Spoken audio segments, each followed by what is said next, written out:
जय हिंद दोस्तों, welcome to our YouTube channel Anuj Ranjan zero signature centre में आपका स्वागत है। दोस्तों यहाँ पे जो है कि हम लोग 1000 MCQ का सीरीज चला रहे हैं, जिसके रिगार्डिंग हम लोगों ने अभी तक जो है कि 150 क्वेश्चन को हम लोगों ने देख लिया है। इसके पहले हमने टोटल 4 को क्लास हो चुकी है। आज जो है क्लास नंबर 5 है।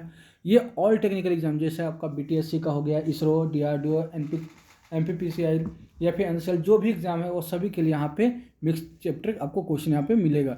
हर चैप्टर से यहाँ पे लिया गया क्वेश्चन है। आप जैसे जैसे इसमें कंटिन्यू आप रहोगे, बढ़ते जाओगे, सारा क्वेश्चन को देखते जाओगे, तो एक के से बढ़ के एक आपको जो है कि यहाँ पे क्वेश्चन मिलेगा। न्यूमेरिकल भी आपको मिलेगा, सारा जो है कि क्वेश्चन का डिटेल्स भी मिलेगा। तो चलिए आज का जो है कि क्वेश्चन हम लोग तैयार कर देखते हैं। अब तक हम लोगों ने 150 नंबर क्वेश्चन तो हम लोगों ने देख लिया है, तो आज जो है कि 151 नंबर की बारी है। तो 151 नंबर क्वेश्चन में क्या बोलता है उसको हम लोग ज़रा देख लेते हैं। बात करें अगर क्वेश्चन की, तो यहाँ पे क्या बोला गया है। सबसे पहले the tell stock barrel has in internal taper, which one of the following standard taper is provided on the barrel bore. यानी कि बैरल बोर के अंदर में कौन सा टेपर होता है, ये पूछा गया। किसमें? तो टेल स्टॉक के में, लेथ मशीन का जो टेल स्टॉक है उसके बैरल बोर में कौन सा टेपर होता है। ऑप्शन है यहाँ पे मीट्रिक टेपर, सेकंड ऑप्शन है मोस्ट टेपर, थर्ड ऑप्शन है जर्नो टेपर एंड फोर्थ ऑप्शन है ब्राउन एंड शार्प टेपर। अगर इसकी सिर्फ आंसर की बात करती हो जाए तो हम लोग का ब्राउन एंड शार्प माफ किया, मोस्ट टेपर। मोस्ट टेपर का क्या कार्य है हम, तो मोस्ट टेपर जो है कि इसमें सेल्फ होल्डिंग डिवाइस होती है। ये क्या होता है कि किसी भी कंपोनेंट को सेल्फ होल्ड करने के लिए ये जो है कि बना होता है। इसमें जो एंगल कट होता है टेप, और कौन सा किसमें, तो MT1 से लेकर, इसमें जो है कि MT1 से लेकर MT5 तक इसमें हम लोग आराम से होल्ड कर सकते हैं। जैसे कि उस बीच आपका क्या क्या आता है, तो ड्रिल बिट हो गई, लेथ का टेलीस्कोप सेंटर हो गए, जिसको कि डेट सेंटर के नाम से जानते हैं, या फिर रीमर सेंट, तो अनदर जो भी होल्डिंग डिवाइस है वो सारा को उसको हम लोग यहाँ पे होल्ड कर सकते हैं। चलिए, ये तो हो गई हम लोग का मोस्ट टेपर अकॉर्डिंग टू क्वेश्चन। अब बात करें मीट्रिक टेपर। मीट्रिक टेपर कौन सा होता है, जो कि इंडियन स्टैंडर्ड के द्वारा मान्यता प्राप्त है। अगर इसका काम का बात करें खास तौर पर जो कि किसके लिए बनाता है, तो ये भी एक लॉकिंग डिवाइस है। ठीक है, किसके लिए? तो लॉकिंग डिवाइस है।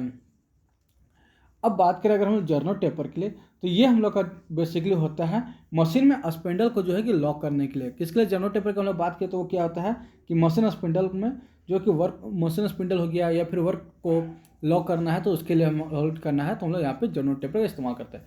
वहीं ब्राउन एंड शार्प टेपर कहाँ कटा होता है, तो ब्राउन एंड शार्प टेपर की हम लोग बात करें तो ये हम लोग का बेसिकली आपका मिलिंग मशीन, किसमें, तो मिलिंग मशीन का जो आर्बर होता है उसमें ये कटा हुआ होता है, वहाँ पे आर्बर लगाने के लिए।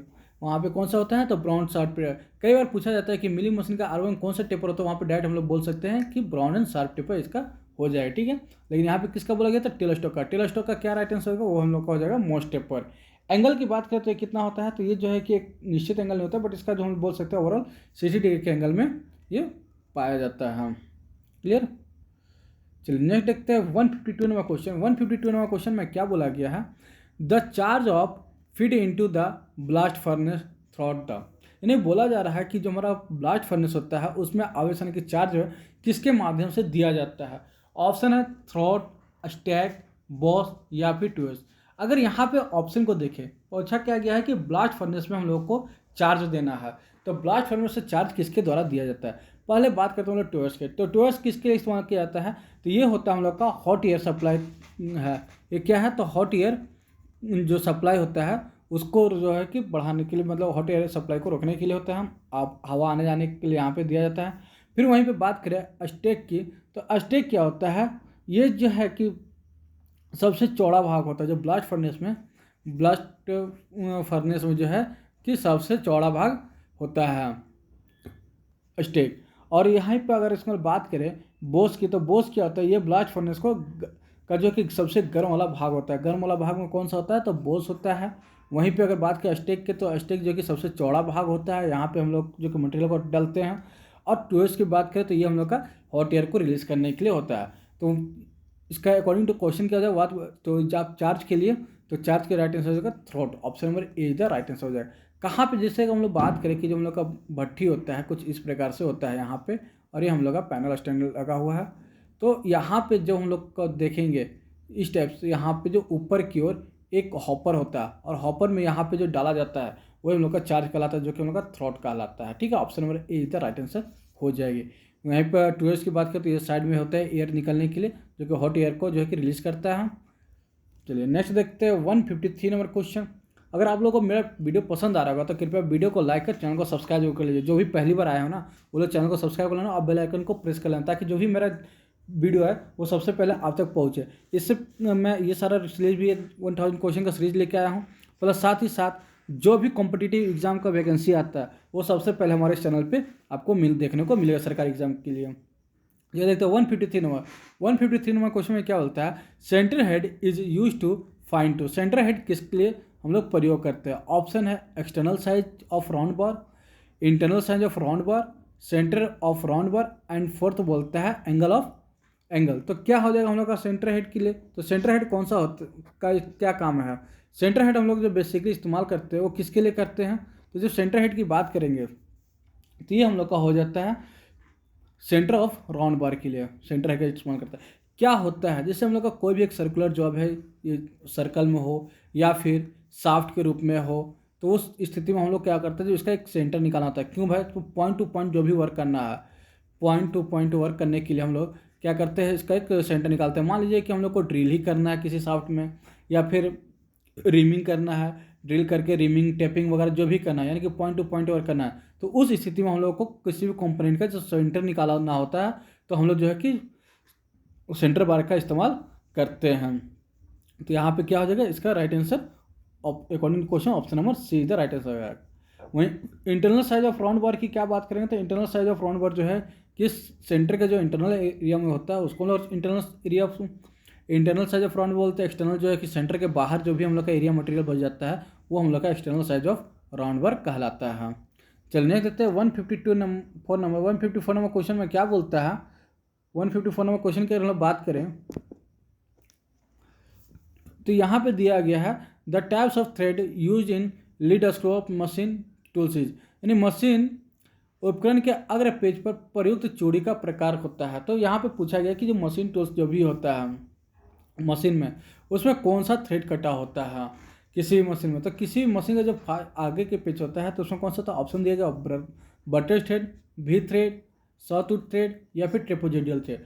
यहाँ पे बेसिकली अगर अकॉर्डिंग टू ऑप्शन देखा जाए तो ये बेसिकली आपका लेथ मशीन का पूछा रहा है कि लेथ मशीन में कौन सा थ्रेड होता है। तो लेथ मशीन के जो लीड स्क्रू की हम लोग बात करेंगे कि लेथ मशीन का लीड स्क्रू में तो हम लोग का वहाँ पे ट्रेपेजोइडल थ्रेड होता है। तो ये क्या करता है, ट्रेपेजोइडल थ्रेड होता है। इसके एंगल की हम लोग बात करें कि कितने डिग्री के एंगल में होती है, तो ये हम लोग का जो है कि टोटल 30 डिग्री के एंगल में होती है। वहीं भी थ्रेड की अगर बात करें तो ये जो कि हम लोग का 60 डिग्री के एंगल में होती है। अब यहाँ पे आता है आपका दो ऑप्शन, यहाँ पे देख लो कि ऑप्शन में ए और सी। तो ये क्या काम का है, तो ये जो है कि हम लोग का बेसिकली आपका एक ही है। क्या है, तो भाई इसमें अगर बात की जाए कि एंगल की, तो इसको हम लोग मुख्यतः जानते हैं 45 डिग्री के एंगल के रूप में, सॉट थ्रेड और बटर थ्रेड। इसका एक एरिया, एक एंगल जो हम लोग का होता है वो होता है ये 7 डिग्री का, और दूसरा जो होता है वो हम लोग का होता है 45 डिग्री का। और इंक्लूडेड अगर इसको बोल दे तो ये हम लोग का टोटल होता है 52 डिग्री में इंक्लूडेड एंगल होता है। इंक्लूडेड एंगल अगर पूछेगा कितना होता है तो 52 डिग्री, एक साइड का पूछेगा तो 45 डिग्री, और एक साइड का जो हल्का राउंड वाला एरिया को बोलेगा तो वो हो जाएगा हम लोग का 7 डिग्री। यानी कि इसका जो है कि टोटल जो कि 3 भागों में हम लोग इसको देखते हैं। क्लियर? चलिए क्वेश्चन के अकॉर्डिंग ऑप्शन इसका राइट आंसर क्या जाएगा, ऑप्शन नंबर डी इधर राइट आंसर हो जाएगी। चलिए नेक्स्ट देखते हैं 155 नंबर क्वेश्चन में क्या बोलता है। यहाँ पे क्वेश्चन देखा जाए, the first tap, second tap and bottoming tap differ in their, यानी कि जो फर्स्ट टैप होता है, सेकेंड टैप और थर्ड टैप, इन तीनों में अंतर क्या है। इन तीनों में अंतर क्या है, ऑप्शन देता है थ्रेड साइज का, टेपर पिच का, टेपर लीड का, या टाइप्स ऑफ थ्रेड का। तो इसका अंतर क्या हो जाएगा अगर बात करें ऐसे सवालों की। तो देखिए हम लोग का टेप मुख्यतः कितना प्रकार का होता है। तो अगर मीट्रिक में बात करें, मीट्रिक में, तो मीट्रिक में जो हम लोग का 3 का सेट में टेप आता है। वहीं ब्रिटिश की बात करें तो ब्रिटिश में हम लोग का जो है कि 2 का सेट में आता है। ठीक है, तो यहाँ पे जो first tape, second tape and third tape की बात की गई है तो वो हम लोग का मीट्रिक टेप को ही बात की गई।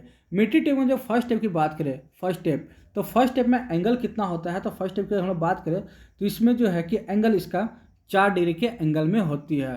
फर्स्ट टेप में 4 डिग्री होता है आपका। वहीं सेकेंड टेप की अगर बात करें तो सेकेंड टेप में कितना डिग्री का एंगल होता है, तो वो हम लोग का हो जाता है 10 डिग्री। और जो है कि अगर बॉटमिंग टेप यानी कि जो फिनिश टेप के नाम से जिसको जानते हैं वो हो जाता है हम लोग का जो है कि 20 डिग्री के एंगल में। ठीक है, ये कितना होता है तो 20 डिग्री के।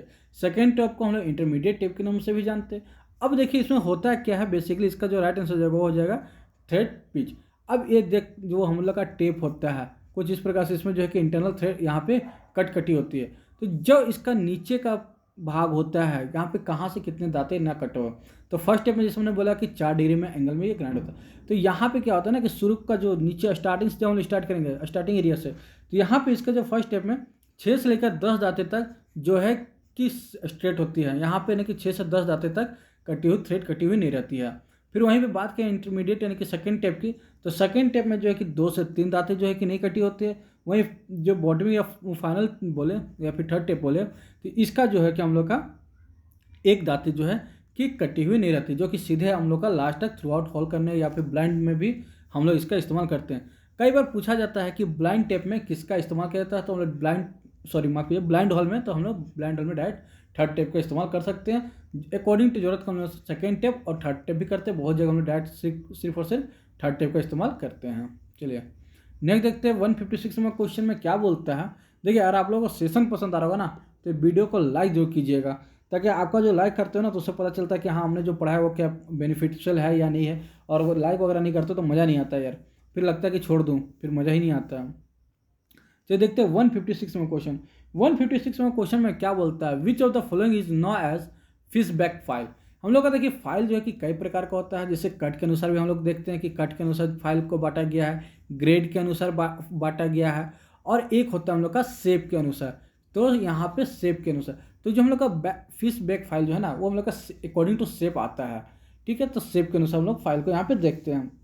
अगर सबसे पहले हम लोग बात करें यहाँ पे रेफर फाइल की, ऑप्शन में ए में जो रेफर फाइल दिया गया, तो रेफर फाइल कौन सा आता है, तो ये छोटी, इसका काम जो है कि स्मॉल प्लेस में जहाँ पे स्मॉल साइज का या फिर जटिल, जहाँ पे कि कोई भी फाइल आने तक घुसने का स्थिति में नहीं है, उस स्थिति में हम लोग क्या है कि रेफर फाइल का इस्तेमाल करते हैं जटिल स्थानों पर। ठीक है, जहाँ पे कि फंस रहा है, कोई भी फाइल वगैरह नहीं लगा सकते।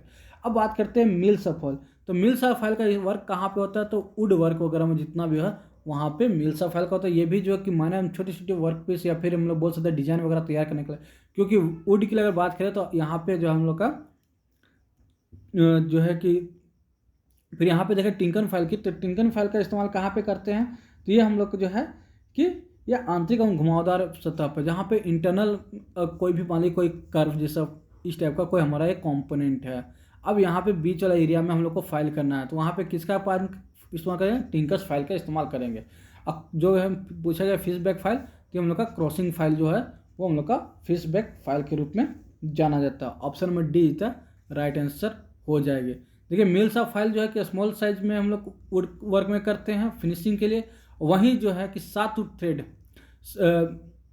रास्प कट फाइल जो आता है, रास्प कट फाइल, उसका इस्तेमाल जो है कि हम लोग बड़े मात्रा में जो मार्टल को रिमूव करना होता है वुड वर्क में, तो वहाँ पे हम लोग रास्प कट फाइल का इस्तेमाल करते हैं। क्लियर। चलिए नेक्स्ट देखते हैं 157 नंबर क्वेश्चन। 157 नंबर क्वेश्चन में क्या बोला गया है, ए सीट मेटल वर्कर्स एनविल इन नॉइज, यानी कि धातु चादरी कार्मिक की निहाई को डैश कहा जाता है। यहाँ पे सीट मेटल वर्कर्स को क्या कहा जाता है, क्या हैमर के द्वारा सीट मेटल वर्कर्स होता है, चीजल, स्टेक या फिर स्निप, क्या होता है। तो यहाँ पे देखिए, यहाँ पे नाम से ही आप यहाँ पे एलिमिनेट कर सकते हो क्वेश्चन को। हैमर का क्या काम है, तो किसी भी मेटल को जो कि पीटने का काम आता है, इसके द्वारा हम रोलिंग कर सकते हैं या फिर सीट को हम पतला थीन सीट में हम बना सकते हैं।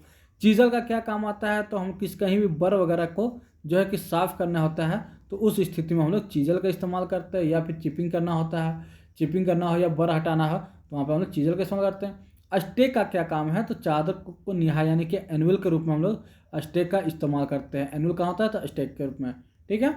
स्निप का क्या काम है, तो मेटल यानी जो भी आपका पतली शीट होती है उसको काटने का काम करता है कौन, तो स्निप। ठीक है, कौन करेगा, तो स्निप करेगा। इसका राइट आंसर क्या हो जाएगा, ऑप्शन नंबर सी इधर राइट आंसर हो जाएगी। 158 नंबर क्वेश्चन देखते हैं। 158 नंबर क्वेश्चन में क्या बोला गया है, which one of the following welding is done in high vacuum chamber, निम्नलिखित में से किसको निर्वात कोष्ठक में दिया जाता है। हाई वैक्यूम चेंबर में कौन सा हम लोग वेल्डिंग करते हैं।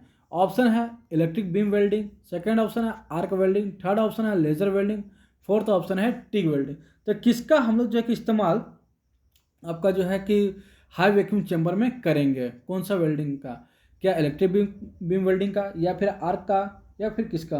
तो इसका जब भी अगर हम लोग बात की जाए तो हाई किसमें जो कि चैम्बर में, वैक्यूम चैम्बर में, तो कौन सा वेल्डिंग होता है, तो ये हम लोग का इलेक्ट्रॉनिक बीम जो है कि बीम वेल्डिंग होती है। बात की जाए लेज़र वेल्डिंग की, तो यह जो है कि एक लेज़र बीम के द्वारा किया जाता है।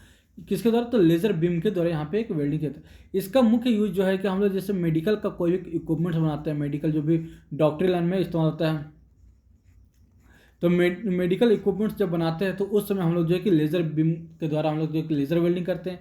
आर्क वेल्डिंग जो है कि सबसे प्राचीन तरह का जो हम लोग का आर्क वेल्ड चल रहा है उसका है। ये क्या होता है ना कि दो भी पार्ट, मान ली कोई दो पार्ट है, उसको जब वेल्ड करके जोड़ना होता है तो उस समय हम लोग आर्क वेल्डिंग का काम करते हैं, आर्क वेल्डिंग द्वारा। अब वहीं पे बात की जाए टिक वेल्डिंग का, तो टिक वेल्डिंग को जो है कि टंगस्टन इनट गैस वेल्डिंग के रूप में भी कहते हैं। इसका जो है दूसरा नाम क्या होता है, टंगस्टन इनट गैस, जो है कि पूरा नाम क्या होता है, टंगस्टन इनट गैस, जो कि हम लोग टिक वेल्डिंग के नाम से जानते हैं। और इसको जो है कि हम लोग हीलियम, आर्गन और जो कार्बन गैस है उन सबका जो कि समूह के द्वारा हम लोग इसका इस्तेमाल करते हैं हम। क्लियर। इसका राइट आंसर क्या, ऑप्शन नंबर ए इधर राइट आंसर हो जाएगी। 159 नंबर क्वेश्चन देखते हैं। 159 नंबर क्वेश्चन में क्या बोलता है, the angle between two top surface of cutting point and normal 90 degree to the work surface at the cutting edge. यानी कि बोल रहा है कि एक हम लोग का जो कि कटिंग एंगल यानी कि चीज़ल का बारे में पूछा, तो ये जो हम लोग का 90 डिग्री है जो एंगल में कटिंग कर रहा है तो कौन सा होगा, क्या clearance angle, inclination angle, rack angle, या फिर पॉइंट एंगल। जब बात करें टोटल जो है हम लोग का 90 डिग्री में, तो यहाँ पे हम लोग का रैक एंगल हो जाएगा। अब होता क्या है कि अलग अलग मैं आपको यहाँ पे समझा देता हूँ, पॉइंट एंगल क्या है, क्लियरेंस एंगल क्या है, इंक्लिनेशन एंगल। बात की जाए क्लियरेंस एंगल, तो क्लियरेंस एंगल जो हम लोग वहाँ पे करते हैं, जैसे मान ली किसी भी मेटल में हम लोग चिपिंग कर रहे हैं, यहाँ पे हमने एक चिप जो है कि चीजल के द्वारा लगा कर हमने यहाँ पे चिपिंग करना है। तो जब चिपिंग कर रहे हैं तो क्लियरेंस एंगल हम लोग अकॉर्डिंग टू मेटल जो है कि इसमें डिगिंग ना करे, यानी कि इसमें धंसे ना, उसके हिसाब से हम लोग एंगल इसको देते हैं ताकि वो आसानी से काम कर सकें। फिर वहीं पे बात करें इंक्लिनेशन एंगल, जिसको कि हम लोग दूसरा नाम रेफरेंस सतह के रूप में भी हम लोग इस्तेमाल करते हैं। और जो पॉइंट एंगल है ये हम लोग का आगे के पॉइंट से हम लोग इसको डिनोट करते हैं। कुछ इस टाइप से मान लें हम लोग का चीजल है, तो ये जो पॉइंट होता है यहाँ से हम लोग डिनोट करते हैं। तो ये कितना होता है, तो पॉइंट एंगल हम लोग का 60 डिग्री होता है। वहीं एंगल ऑफ इंक्लिनेशन की बात करते हैं हम लोग का 15 से लेकर 30 डिग्री के रूप में हम लोग इसको रखते हैं। ठीक है, ये एक तरह से हम लोग का जो है कि रेफरेंस लाइन के रूप में, रेफरेंस सरफेस के रूप में भी हम लोग इसका इस्तेमाल करते हैं। क्लियर। अगर देखिए आप लोगों को वीडियो पसंद आ रहा है ना, तो कृपया वीडियो को लाइक करते रहिए। देखिए आप बहुत ही अच्छा क्वेश्चन यहाँ पे न्यूमेरिकल क्वेश्चन भी है, तो हर तरह का मैं यहाँ पे क्वेश्चन आपको जो कि ऐड करते रहता हूँ। तो देखिए यहाँ पे क्या पूछा गया 160 में, if the recommended cutting speed of mild steel is 20 metre पर minute, what is the rotation speed RPM required for 20 millimetre drill bit. यहाँ पे बोला गया है कि माइल्ड स्टील का कोई एक प्लेट है, उसमें जो उसका कटिंग स्पीड जो है कि 20 मीटर पर मिनट है। कितना है कटिंग स्पीड, कटिंग स्पीड को हम लोग किससे दर्शाते हैं, तो भी के द्वारा, भी कितना हम लोग को दिया है, तो 20 मीटर पर मिनट। वहीं रोटेशन है RPM की बात करें, RPM को हम लोग को फाइंड आउट करना है। RPM हम लोग किससे दर्शाते हैं, तो N से, N हम लोग को फाइंड आउट करना है। और जो इसका ड्रिल का डायमीटर है वो हम लोग का दिया गया है 20 mm। ठीक है, तो RPM निकालना है। तो RPM निकालने के लिए फॉर्मूला क्या होता है, जैसे कि हम लोग का कटिंग स्पीड निकालना होता है तो उसका πdn/1000 होता है। वहीं RPM जो निकालने की बात आती है, तो RPM निकालने के लिए N इक्वल टू हम लोग का हो जाता है फॉर्मूला कटिंग स्पीड यानी कि V multiply 1000 upon pi into D. अब यहाँ पे जैसे सवाल और अकॉर्डिंग टू फॉर्मूला इसको हमको फाइंड आउट कर देना है। क्या क्या पूछा गया, तो V हम लोग का दिया कटिंग स्पीड कितना है, तो 20 है, मल्टीप्लाई यहाँ पे 1000 होगा, 1000 यहाँ पे कर लेते हैं, अपॉन पाई का मान कितना होता था 22/7, 22 नीचे जो 7 आएगा उस 7 को हम लोग यहाँ पे लिख सकते हैं 22/7, जो 7 हम लोग का नीचे आने वाला है, ये 7 यहाँ पे ना लिख के हम लोग ऊपर में लिख दे रहे हैं, मल्टीप्लाई 7 कर दे रहे हैं। अब मल्टीप्लाई डायमीटर कितना है, तो 20 है। इसको आसानी से हम लोग कैलकुलेशन 20 से यहाँ 20 करिए, और जब इसको पूरा आपस में कैलकुलेशन करोगे तो टोटल जो है कि हम लोग का निकल जाएगा 318.11 RPM। ठीक है, तो इसको ओवरऑल अकॉर्डिंग टू ऑप्शन हम लोग जो है कि लगभग 320 RPM मान सकते हैं, यानी कि N का मान जो हम लोग का 320 आ जाएगा। ऑप्शन में ए इधर राइट आंसर हो जाएगी। बस उनको फॉर्मूला याद रखना है। फॉर्मूला क्या होता है, N इक्वल टू क्या निकलना होता है, कट RPM निकालना है, N equal to V multiply 1000 upon pi into D. बस इस पर हम बैठा दो, निकल जाएगा। कटिंग स्पीड पूछता तो V इक्वल टू हो जाता है पाई डी N अपॉन 1000। पाई का मान आप जो है कि 22/7 भी ले सकते हो या फिर 3.14 भी आप लेके बना सकते हो। क्लियर। इसका राइट आंसर क्या है? ऑप्शन नंबर ए इधर राइट आंसर हो जाएगी। 161 नंबर क्वेश्चन देखते हैं। 161 नंबर क्वेश्चन में क्या बोलता है? फॉर शोइंग कास्ट आयरन, क्या बोल रहा है? For showing cast iron the coolant suitable for, यानी कि बोल रहा है कि जब हम लोग कास्ट आयरन की कोई मेटल की कटिंग कर रहे हैं तो उसमें हम लोग कूलेंट के रूप में किसका इस्तेमाल करेंगे? क्या वाटर का, ड्राई एयर का, केरोसिन का या फिर सोल्यूबल ऑयल का? बात करें यहाँ पे अकॉर्डिंग टू ऑप्शन पहले, कास्ट आयरन में हम लोग तो खैर एयर का इस्तेमाल करेंगे, ड्राई एयर का। क्या राइट आंसर हो जाएगा इसका? इसका आंसर हो जाएगा ड्राई एयर। अब देखो होता है क्या है कि वाटर का हम लोग नॉर्मली डायरेक्ट रूप में कहीं नहीं कर सकते, सिर्फ और सिर्फ हम लोग कहाँ पे करते हैं? जब नॉर्मल पतला से कहीं मेटल वगैरह 3-4 mm 6 mm का मेटल जो काटना है हेक्सोइंग के द्वारा, तो हम लोग वहाँ पे वाटर का सब जो है इस्तेमाल कर सकते हैं। हालांकि मेजर रूप में वाटर का इस्तेमाल नहीं करना चाहिए। क्यों? क्योंकि इससे रस्ट लगती है, रस्ट लगने से हम लोग का जॉब खराब होता है। अब देखते हैं यहाँ पे ऑप्शन जो है कि एक हमने ड्राई एयर किस में इस्तेमाल किया? तो कास्ट आयरन में। केरोसिन में किस में कहाँ इस्तेमाल करते हैं? तो जब भी हम लोग एल्युमिनियम की कटिंग कर रहे होते हैं तो उस स्थिति में हम लोग केरोसिन का, जैसे उनको ड्रिलिंग करना हो, मशीनिंग करना हो, कटिंग करना हो, लेथ पर टर्निंग करना हो, तो हम लोग वहाँ पे केरोसिन का इस्तेमाल करते हैं कटिंग फ्लूइड के रूप में। सोल्यूबल ऑयल की इस्तेमाल कहाँ करते हैं? तो सोल्यूबल ऑयल हम लोग मुख्यतः जो है कि माइल्ड स्टील की प्लेट कटना हो, कॉपर हो या फिर ब्रास की कटिंग करना हो, उस स्थिति में हम लोग जो है कि सोल्यूबल ऑयल का प्रयोग करते हैं। क्लियर। अच्छा, यहाँ पे कई बार ये भी सवाल पूछ देता है कि कास्ट आयरन में ड्राई एयर का इस्तेमाल क्यों करना चाहिए, किसी भी अन्य जो कि कूलेंट का इस्तेमाल क्यों नहीं करना चाहिए? तो मैं इसका बता दूं, क्योंकि इसमें होता है क्या कि सेल्फ ग्रेफाइड इसमें होता है। किसमें? तो कास्ट आयरन जो कि सेल्फ ग्रेफाइड होता है, वो अगर किसी के साथ रिएक्ट करेगा ना, मान लीजिए उसमें हम सोल्यूबल ऑयल डाल दें या फिर वाटर डाल दें, तो वो क्या होगा? आपस में मिलकर एक बॉन्ड का निर्माण कर लेगा। छोटे छोटे पार्टिकल्स मिलकर जो है कि एक बॉन्ड का निर्माण कर देगा, जो कि वापस से फिर ये टूल को ही तोड़ देंगे, ब्रेक कर देंगे। तो जिस वजह से हम लोग जो है कि यहाँ पे किसी प्रकार का कूलेंट का इस्तेमाल ना करके सिर्फ और सिर्फ ड्राई एयर का इस्तेमाल करते हैं। और जब इसकी चिप्स की बात करते हैं तो चिप्स जो है कि हम लोग का काफ़ी बारीक और सिगमेंटल चिप्स इसका निकलता है। जैसे वहीं अगर ब्रास की बात करेंगे तो ब्रास का हमारा जो है कि आई शेप में जो है कि चिप्स निकलेगा। कैसा शेप में? तो आई शेप में उसका चिप्स जो है कि रिड्यूस होगा। नेक्स्ट देखते हैं 162 नंबर। 162 नंबर क्वेश्चन में क्या बोला गया है? Which one of the following comes under thermosetting plastic category, यानी निम्न में से क्या थर्मोसेटिंग प्लास्टिक की कैटेगरी में आता है? ऑप्शन है एपॉक्सी, सेलुलोज, नायलॉन या फिर पॉलीथीन। तो बात किया गया है थर्मोसेटिंग प्लास्टिक में।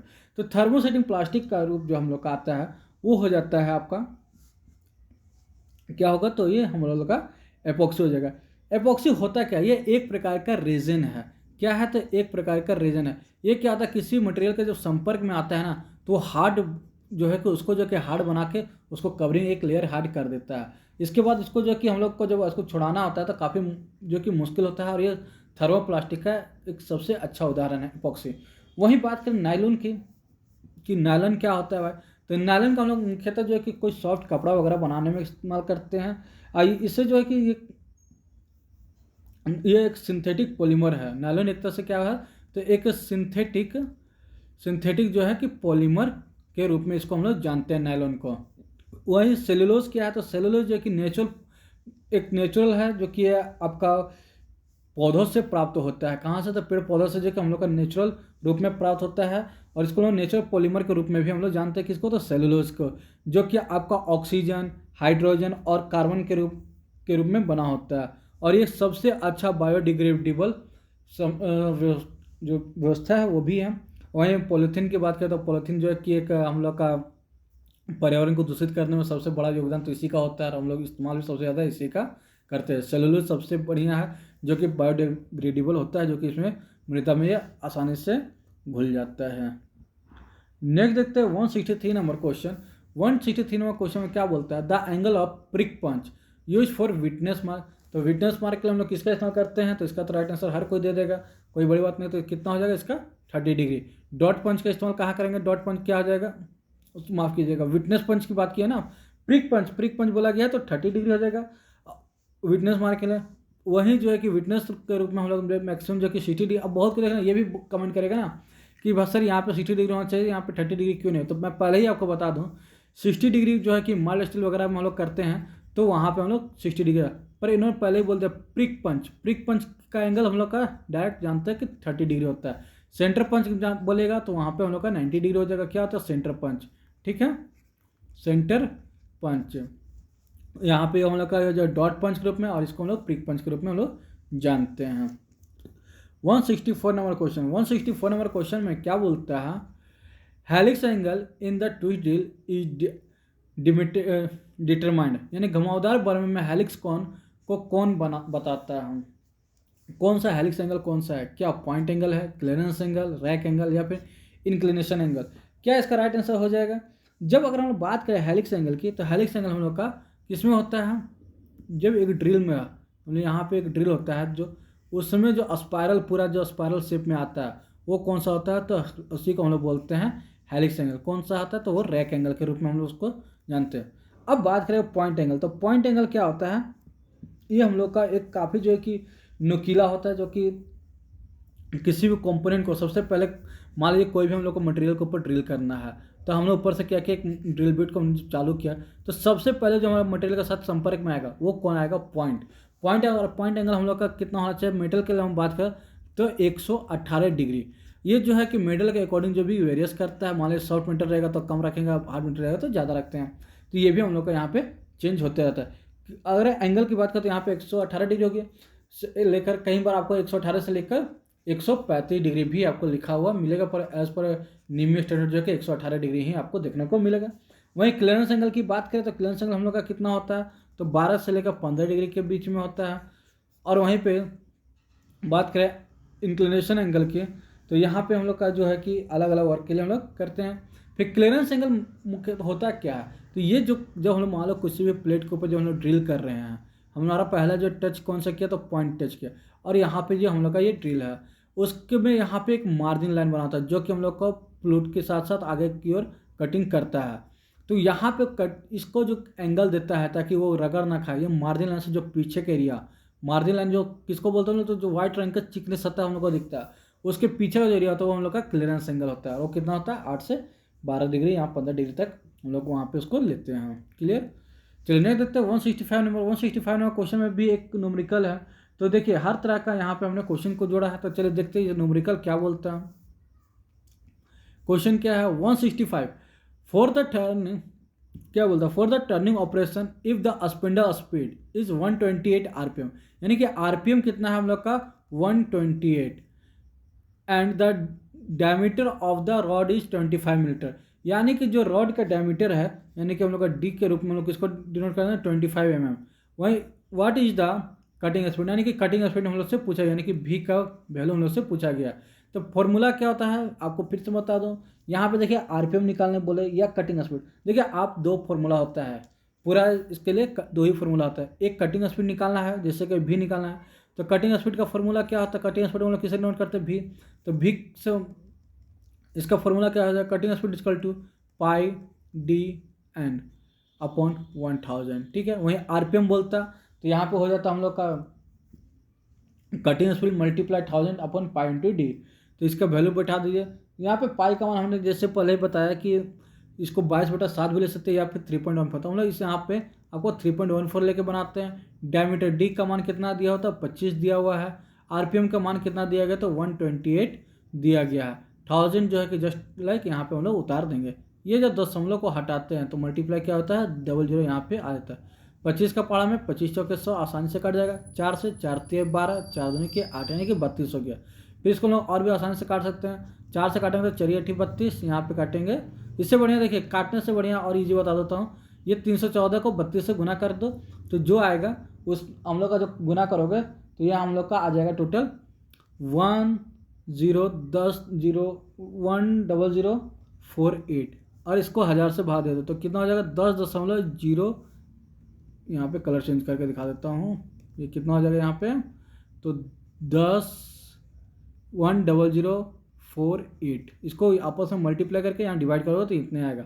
अब ये 1000 से भागा दे दोगे तो कितना हो जाएगा? तो यहाँ पे आ जाएगा 1 10 100। ठीक है, तो यहाँ पे हो जाएगा तो मतलब 10.048, तो कौन सा हो जाएगा? यानी कि लगभग ओवरऑल हम लोग बोल सकते हैं ऑप्शन नंबर बी, यानी कि 10 मीटर पर मिनट इसका जो है कि राइट आंसर हो जाएगी। क्लियर? चलिए नेक्स्ट देखते हैं इसका राइट आंसर क्या हो गया। ऑप्शन नंबर बी इधर राइट आंसर हो जाएगा। बस कुछ नहीं करना है, आपको फॉर्मूला पे ही बैठाना, जैसे हमने क्वेश्चन 160 में भी बताया। चलिए आज के लिए फिलहाल इतना ही रखते हैं। कल के लिए देखिए और भी बेहतर से बेहतर हमने एक सेट तैयार कर रखा है, तो कंटिन्यू जो है कि आपको चैनल पर जुड़े रहना है। और अगर सेशन पसंद आ रहा होगा ना तो कृपया वीडियो को लाइक करते जाइएगा। और जो भी लोग नए आ रहे हैं ना वो लोग जो है कि चैनल को सब्सक्राइब कर ले। चैनल को सब्सक्राइब करने के बाद बेल आइकन को प्रेस कर ले, ताकि क्या होगा जो भी मेरा नया वीडियो आएगा ना वो सबसे पहले आप तक पहुंचेगा। देखिए फिर यहाँ पे आपको एक मैं होमवर्क दे रहा हूँ। आपका काम है कि ये सेशन को पूरा देखना है, उसका लास्ट में आपको इसका आंसर भी देना है। 166 का आंसर क्या होगा। क्वेश्चन है while gas cutting the nozzle showed, यानी कि गैस कटने के दौरान नोजल का डिस्टेंस कितना होता है। क्वेश्चन समझा दो। एक हमारा ये प्लेट है, प्लेट के ऊपर जब हमने गैस कटिंग से इसको हमें काटना है, ठीक है। तो यहाँ पे जो नोजल का हाइट होगा वो कितना होगा। क्या बोलता है, थ्रू द वर्क, यानी कि टच रहेगा, टच द वर्क। भी बोलता है 2 mm अवे, यानी कि प्लेट से 2 mm ऊपर, या फिर प्लेट से 5 mm ऊपर, या फिर प्लेट से 10 mm का ऊपर। कितना दूरी पे हम लोग रख के इसका हम लोग इस्तेमाल करते हैं। तो इसका कमेंट बॉक्स में आप लोग इसका राइट आंसर दीजिए। चलिए मिलते हैं नेक्स्ट वीडियो में। अगर सेशन पसंद आएगा तो कृपया वीडियो को लाइक कर चैनल को सब्सक्राइब कर दीजिए। मिलते हैं नेक्स्ट सेशन में, तब तक thank you and bye bye.